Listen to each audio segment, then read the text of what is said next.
नमस्कार, भारत टीवी में आपका स्वागत है। दोस्तों, 3 साल पूरे हो चुके हैं भारत टीवी के संस्थापना के दिवस के मौके पे आज भारत टीवी कॉन्क्लेव हो रहा है और इस कॉन्क्लेव में प्रतापगढ़ की जानी मानी हस्तियां, सांसद, विधायक और युवा नेता वो सारे शामिल हुए हैं। तीसरे गेस्ट के तौर पर हमारे साथ वरुण प्रताप सिंह जी हैं। इनको किसी परिचय के मोहताज नहीं है। भारतीय जनता युवा मोर्चा के जिला अध्यक्ष रहे हैं पूर्व में। वर्तमान में जो है वो ये निर्दलीय प्रत्याशी के तौर पर हैं। किसी कारणवश इनका जो है वो टिकट नहीं मिल पाया है और वो भी जानेंगे क्या विसंगतियां रही हैं। इनसे जानने की कोशिश करेंगे कि बीजेपी में संघर्ष को लेकर लगातार ये कहा जाता है कि जो संघर्ष से निकलते हैं उनको बीजेपी, चाहे युवा हो चाहे निचले तबके का कार्यकर्ता, शीर्ष तक पहुंचता है। प्रधानमंत्री मोदी ने भी संघ से लेकर के बीजेपी तक शुरुआत की और जीरो से लेकर के आज पीएम की कुर्सी तक पहुंच चुके हैं। लेकिन वरुण प्रताप जी जो है, इनसे हम इनके संघर्षों की बात जानेंगे और बीजेपी में आखिर टिकट कैसे कटा, क्या युवाओं को मौका नहीं दिया जा रहा है, क्या युवाओं के साथ भेदभाव हो रहा है। बीजेपी युवा मोर्चा के थे, सरकार शासन कैसे काम कर रही है युवाओं को लेकर के। संघर्ष इन्होंने शहर में किया है, प्रतापगढ़ में किया है, हॉस्पिटलों में मनमानी के खिलाफ किया है, सड़कों पे उतर करके पुलिस प्रशासन के भ्रष्ट सिस्टम, तमाम चीज़ों के खिलाफ किया है। वो सब जानेंगे और बीजेपी में क्या युवाओं को मौका नहीं दिया जा रहा है, सभी कुछ जानेंगे इनसे हम। सबसे पहले वरुण जी, स्वागत है। आप निर्दलीय प्रत्याशी के तौर पर उतरे, क्या लग रहा है कहाँ कमियाँ रह गई कि आपको टिकट नहीं मिल पाया? सबसे पहले मैं भारत टीवी की टीम को बधाई देता हूं। उनके 3 वर्ष पूरे हो रहे हैं और इतना सुंदर कॉन्क्लेव आयोजित किया गया है। भारत टीवी के समस्त टीम मेंबर्स को इसके लिए बहुत बहुत बधाई। मुझे इस कार्यक्रम में बुलाने के लिए सबका आभार। पहला सवाल यही कि कहाँ चूक रह गई, क्योंकि बीजेपी ये कहती है चाहे मोदी जी, योगी हो, युवाओं को हम मौका देते हैं, लेकिन इस बार देखिए पहले राजनीति भावनात्मक स्तर पर होती थी। कार्यकर्ता और पार्टी का एक इमोशनल टच होता था, एक भावनात्मक लगाव होता था। जिस समय हम लोग पार्टी में वर्किंग करना शुरू किए उस समय पार्टी में हमारे नेता जो होते थे वो हमारा हाल चाल लेते थे, समय समय पर हमारे सुख दुख की जानकारी लिया करते थे और पहुंचते थे। अब प्रोफेशनलिज्म राजनीति में ऐसा आ गया है कि अब पार्टियां प्राइवेट लिमिटेड फर्म की तरह काम कर रही हैं। आप काम कर रहे हैं, ठीक है, नहीं काम कर रहे हैं तो दूसरा सामने है।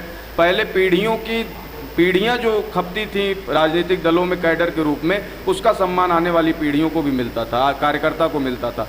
आज रोज हर तीसरे दिन दूसरे दलों से लोग आकर पार्टियां ज्वाइन कर रहे हैं। उनको दामादों की तरह उनकी पूजा हो रही है, कार्यकर्ताओं को दरी बिछाने के लिए छोड़ दिया जा रहा है। तो ये सब ऐसी विसंगतियां हैं कि राजनीति में कार्यकर्ता और नेता का जो एक इमोशनल अटैचमेंट का भाग था वो खत्म हो चुका है। ये बीजेपी में भी है, क्योंकि बीजेपी उसी में है। हाँ। उसमें है। अन्य दलों की तो अभी स्थिति खराब है। सत्ता में जो बात उसी की बड़ी बात करें कि बीजेपी भी प्राइवेट लिमिटेड कंपनी की तरह काम करने लगी। जी, क्या लग रहा है कि आपने जो संघर्ष किया, चाहे हमने आपको देखा कि जिला अस्पतालों में जो विसंगतियां रही, भ्रष्टाचार का खेल रहा, उन सब पे लड़े, क्या ये आप अपने बात को जो है वो ऊपर तक नहीं पहुंचा पाए? देखिए, हम लोग हमेशा से लड़ने वाले लोग हैं। 2013 में मैं अध्यक्ष बना था, उसके पहले कोई युग नहीं चल रहा था। भारतीय जनता पार्टी का कार्यकर्ता वो हमेशा अपनी विचारधारा के साथ पार्टी में प्रवेश करता है। हम लोग पंडित दीनदयाल उपाध्याय जी की एकात्म मानव दर्शन की उनकी जो विचारधारा है उसको आत्मसात किए हुए हैं। श्रद्धेय अटल जी की जो राजनीतिक विचारधारा और शालीनता और सहिष्णुता है, नैतिकता है, उन मूल्यों को अपने अंदर जीवित रखते हुए राजनीति में हम लोगों ने प्रवेश किया है। हम लोगों ने उनको देखकर राजनीति की शुरुआत की है। तो राजनीति में जब गुणा गणित और जोड़ घटाव और नफ़ा नुकसान की बातें होने लगती हैं तो मन को कष्ट होता है, वहाँ हम लोगों का विचलन होता है। तब भी मैंने ये चुनाव में प्रत्याशी घोषित होने के साथ साथ मैंने अपने घोषणा पत्र में भी कहा है, अपनी अपील में भी कहा है कि मेरे लिए भारतीय जनता पार्टी एक विचारधारा है। अटल जी मेरी अपनी एक प्रेरणा है, दीनदयाल जी मेरी राजनीतिक प्रेरणा है। इन लोगों को जीवन पर्यंत अपने हृदय में रख कर मैं इस सिस्टम में चलता रहूँगा। अगर हमारी पार्टी के साथ उसको चलाने वाले जिम्मेदार लोग जब जब गड़बड़ी करेंगे तो उसके लिए विरोध का स्वर मुखर करूँगा। आप अटल जी को आदर्श मानते हैं, अटल जी की वजह से आप बीजेपी ज्वाइन किए, उनकी राह पे चलते हैं। क्या लग रहा है अटल जी की जो आत्मा थी, अटल जी का जो दिखाया रास्ता था, बीजेपी उससे भटक गई है? देखिए, राजनीति में बहुत सारी चीज़ें मानता हूं कि करनी पड़ती हैं, लेकिन नैतिक मूल्यों का ह्रास अगर होने लगे, वो राजनीति नहीं कोई भी क्षेत्र हो, तो वहाँ पर चीज़ें गड़बड़ होती हैं। अगर आप अलग हैं, पार्टी विद डिफरेंस कहने वाली पार्टी अगर सब पार्टियों की तरह ही काम करने लगेगी तो जनता में एक दिन उसकी एक्सेप्टेंस खत्म हो जाएगी। 14 साल हम लोगों ने वनवास झेला है सत्ता से, तो आने वाले समय में हो सकता है कि सत्ता में आने की फिर नौबत ही ना बने। तो इसलिए हमको अपनी नैतिकता, अपने मूल्य वो जिंदा रखने होंगे। हमारे महापुरुषों ने जो हमको राजनीतिक आदर्श दिए हैं उसको अपने अंदर जिंदा रखने होंगे, अपने कार्यकर्ताओं के अंदर जिंदा रखने होंगे। अपने पार्टी की आइडियोलॉजी को जब जब धक्का कहीं लगाने का चलाने वाले प्रयास करेंगे तो हम जैसे कार्यकर्ता ही उसको दुरुस्त करने का काम करेंगे। आपने कहा प्राइवेट लिमिटेड कंपनी, क्या लग रहा है कि कार्यकर्ताओं का सम्मान ना होकर जो पैसे देकर आते हैं, जो दूसरी पार्टियों से आ जाते हैं, उनको टिकट मिल आज जाता है? 70 से 80% सांसद, विधायक, चुनाव लड़ने वाले लोग वो पार्टी कैडर नहीं। आज पार्टी का दिन अच्छा है तो इसमें तो अपने कार्यकर्ताओं के लिए पंडित दीनदयाल उपाध्याय जी ने, अटल जी ने ये बगिया, ये पार्टी खड़ी की, ये बगिया रोपी, तो उसका फल किसके लिए है? कार्यकर्ताओं के लिए। जब आपके दिन अच्छे हैं, जब फल आए तो उसका फल बाहर के लोग ढेला मार मार के ले जाएं, ये तो उचित नहीं है। ये एक तरह से अन्याय है। क्या लग रहा है कि आप संघ से भी जुड़े हैं, तो ये कहा जाता है कि बीजेपी में संघ वालों का सम्मान होता है, या संघ की जो बैकग्राउंड होती है? देखिए, जिस उम्र में मैं कक्षा 8वीं में मैंने आईटीसी किया था और बाद में मेरा युवावस्था आते आते मैं ओटीसी 3rd ईयर ट्रेंड हूँ, यही सबसे लास्ट ट्रेनिंग संघ की होती है। संघ में तृतीय वर्ष प्रशिक्षित स्वयंसेवक हूँ। मैंने कभी जिस उम्र में मैंने संघ में शाखा जाना शुरू किया, उस उम्र में अब बच्चा खेलने के लिए जाता है, तो मेरा तो ये कभी उद्देश्य ही नहीं रहा कि मैं संघ का स्वयंसेवक हूँ तो बाद में राजनीति में जाऊँगा और उसका लाभ लेना है। मैंने कभी संघ कार्यालय जाकर कभी किसी से अपनी पैरवी के लिए नहीं कहा। तो संघ अपनी जगह है, वो भी मेरी एक विचारधारा में, मुझको अब तक मेरी विचारधारा को पुष्ट करने का जो माध्यम रहा है, जहाँ से मुझे कुछ मिला है, जहाँ से मैंने कुछ सीखा है, जहाँ से मेरी रीढ़ सीधी हुई है वैचारिक, वो संघ ही है। तो संघ का राजनीति से मेरा कोई लेना देना नहीं, मैं दोनों विषयों को अलग रखता हूँ। ऐसा क्यों लगा कि नहीं, आपके ही अध्यक्ष थे, बीजेपी के ही अध्यक्ष थे, क्यों लगा कि नहीं अब उनके खिलाफ ताल ठोकने का समय आ गया है? क्योंकि बीजेपी में होता है भाई, काम वो भी कर रहे हैं, तो क्या दिक्कत है? देखिए, मेरी ही पार्टी परिवारवाद का विरोध करती है जी। वर्तमान चेयरमैन नगर पालिका के, उनकी पत्नी अभी पिछले पंचवर्षीय में निवर्तमान जो अध्यक्ष हैं नगर पालिका परिषद की, श्रीमती प्रेमलता सिंह जी, अगर वो अध्यक्ष थी तो इस बार फिर श्री हरिप्रताप सिंह जी को टिकट देने का कोई औचित्य नहीं बनता है, अगर पार्टी ये कहती है कि परिवारवाद को हम बढ़ावा नहीं देते जी। फिर एक ही व्यक्ति के परिवार में अगर 25-30 साल किसी पद को दिया जाए, अभी वो 6-7 महीने पहले एमएलसी का चुनाव हुआ था, एमएलसी का भी टिकट पार्टी ने उनको दिया। अगर एक ही व्यक्ति के झोली में आप सब डालते रहेंगे तो और कार्यकर्ताओं का क्या होगा और राजनीति करने वाले लोगों का क्या होगा? यानी कार्यकर्ता और जो जमीनी कैडर है उनका सम्मान ना करके केवल पशु जो धन, बात सम्मान की नहीं है। राजनीति में जो भी काम करने आया है, सबकी अपनी कुछ ना कुछ महत्वाकांक्षा है। मेरी महत्वाकांक्षा चुनाव लड़ने की है, मैंने राजनीति को सेवा का माध्यम बनाया है। अंततः मैं चुनाव लड़ना चाहता हूँ, इतनी मेरी महत्वाकांक्षा है, मैं इसको सार्वजनिक रूप से स्वीकार करता हूँ। हर कार्यकर्ता की अपनी एक अपना दायरा है, वो वहाँ तक अपनी राजनीति को चाहता है कि मैं यहाँ तक रहूँ। मेरा दायरा है कि मैं चुनावी राजनीति में आऊँ। अगर मैं सक्षम हूँ तो पार्टी को भी चाहिए कि अगर साधन संसाधन से कार्यकर्ता सक्षम है, आज की ज़रूरतों के मुताबिक कार्यकर्ता सक्षम है, तो उसको उस क्षेत्र में लाना चाहिए, उसको दबाने का प्रयास नहीं करना चाहिए। क्या लग रहा है, अब नगर निकाय चुनाव आप निर्दलीय ताल ठोक चुके हैं, तो क्या आपके जो है वो मुद्दे होंगे? प्रतापगढ़ की जनता, क्या लग रहा है, पिछले 30 सालों से एक ही हाथों में रहा है, तो क्या देखते हैं कमियां और क्या आप आगामी सही करने की कोशिश करेंगे? देखिए, जब से मैं समझदार हुआ हूं तब से हरि प्रताप जी के ही हाथों में नगर पालिका की बागडोर रही जी। और इस 30 साल में शहर की जो नगर पालिका की सीमा का बोर्ड गड़ा है वो वहीं पर गड़ा है जहां पे 30 साल पहले था जी। बड़ी मुश्किल से दूसरे लोगों के प्रयास से, प्रभारी मंत्री स्वाति सिंह जी थी, जिला योजना की बैठक में ये विषय आया था किसी के माध्यम से, तो परिसीमन होकर इस बार कुछ क्षेत्र अन्य जुड़े हैं।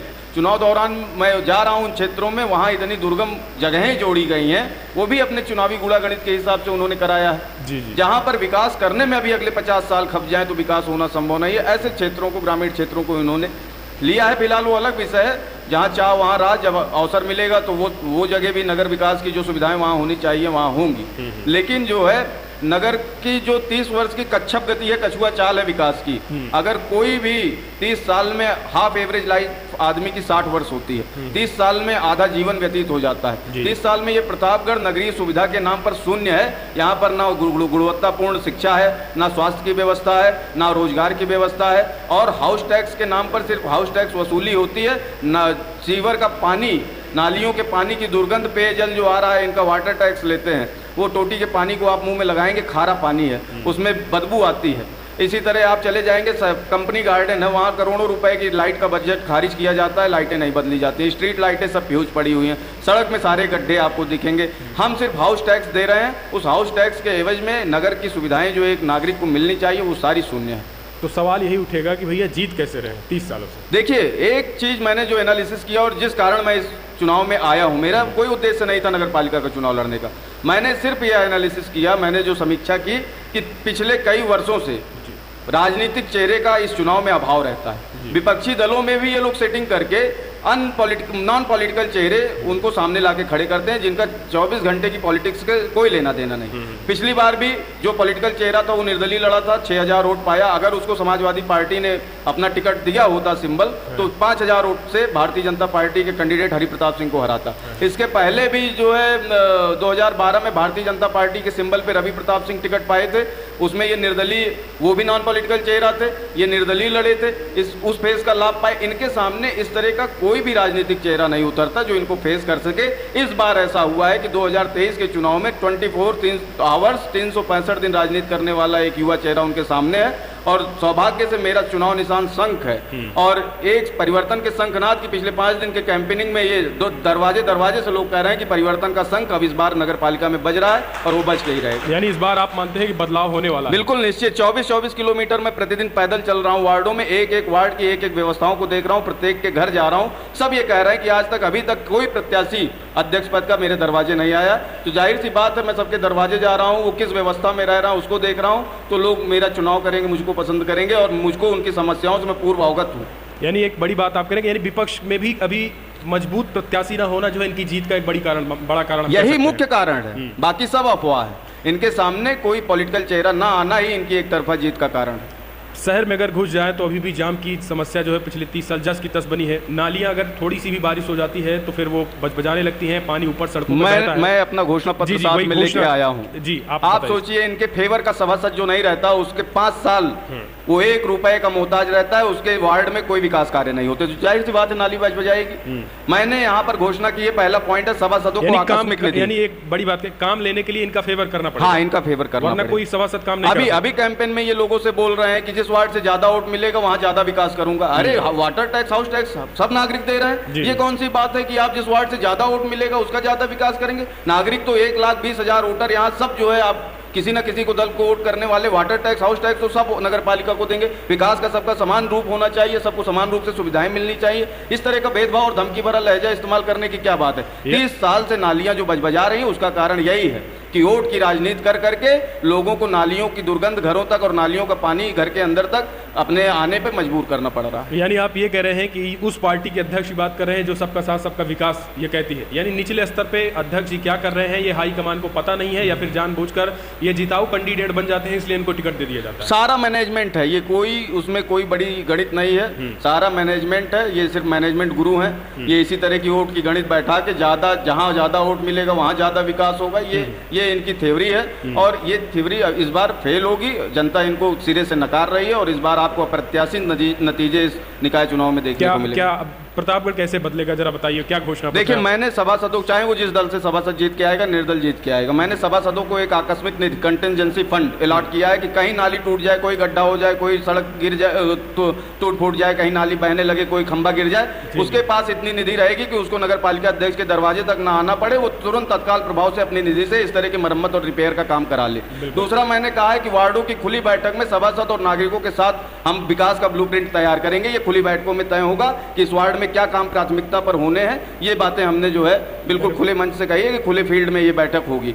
और दूसरा, जो बेला देवी मंदिर के किनारे नाला गिरता है, शहर की पहचान और इस नगर पालिका परिषद बेला प्रतापगढ़ के नाम से जाना जाता है, उस बेला मंदिर के बगल शहर का पूरा नाला गिरता है, उस नाले को मैं वहां से हटवाऊंगा, ये मेरा अपना संकल्प है। खारा पानी ये शहर पीने के लिए बाध्य है, मजबूर है, उस खारे पानी के लिए मैं अलग से वाटर सप्लाई की व्यवस्था, शहर के अगल बगल के कई क्षेत्र ऐसे हैं जहां मीठा जल है, वहां से सप्लाई नगर में लोगों के नल में जाए, उसकी व्यवस्था करूंगा। यानी जनता जो चीजें आप बता रहे हैं जनता तक पहुंचेगा तो वो समझेगी इस बात को, ये आपको विश्वास है? दूसरा एक महत्वपूर्ण विषय ये है कि जैसे नाली बजाने की बात आप कह रहे हैं, मेरा ये कहना है कि अगर नगर का विकास पूर्व नियोजित ढंग से तैयार किया जाए, बिजली, सड़क, नाली, तार जो भी बिछना है वो सारा ब्लूप्रिंट पहले से तैयार करके और एक साथ उस पर काम हो, वाटर लेवल निकाल कर अगर पूरे नगर का, तब नाले का निर्माण किया जाए तो कहीं ना वाटर लॉगिंग की समस्या होगी, ना नाले के भरने की समस्या होगी। एक ढाल बाकी नाला जिधर आप मोड़ना चाहेंगे निकल जाएगा। तो सबसे पहले पूरे शहर की वाटर मैपिंग एक इस तरह की हो जाए, वाटर लेवल मैपिंग, कि हमारा ढाल किधर निकल रहा है, किधर नाली निकलेगी। ये सब कभी किसी ने सोचा नहीं।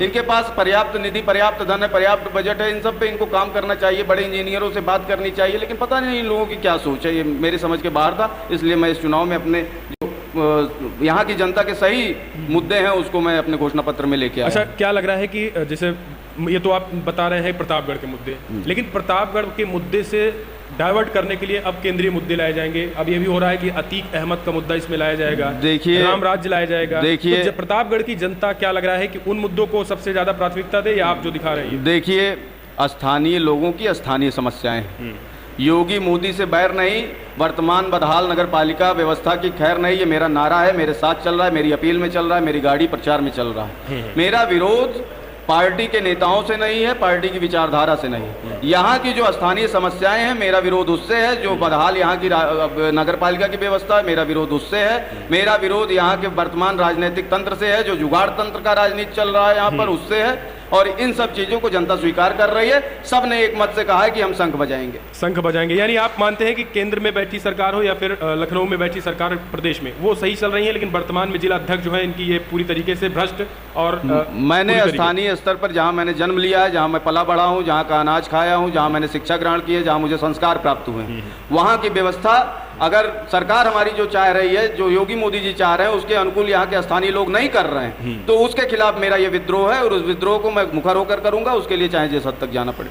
तो ये थे वरुण प्रताप जी, इन्होंने सीधा निकाय चुनाव में ताल ठोक दिया है अपने अध्यक्ष के खिलाफ। वजह यही है, प्रतापगढ़ की बदहाल व्यवस्था पिछले 30 सालों से। अपने मैनिफेस्टो बताया प्रतापगढ़ की जिस तरीके से हालत है, और जो भावी ये जीतने के बाद करेंगे। आप कैसे देखते हैं इसे? अगर आप भी मानते हैं कि कुछ ठीक है, आप भी भविष्य में कैसे देखते हैं राजनीति को, और वर्तमान में जो उन्होंने कमियां गिनाई है जिला अध्यक्ष, वर्तमान अध्यक्ष की, उसे कैसे देखते हैं? फिलहाल इस वीडियो में इतना ही। आप हमारे साथ जुड़े वरुण जी, आपका धन्यवाद समय निकालने के लिए। कॉन्क्लेव में जुड़े रहिए, अगले जो व्यक्ति हैं वो भी आएंगे। तब तक के लिए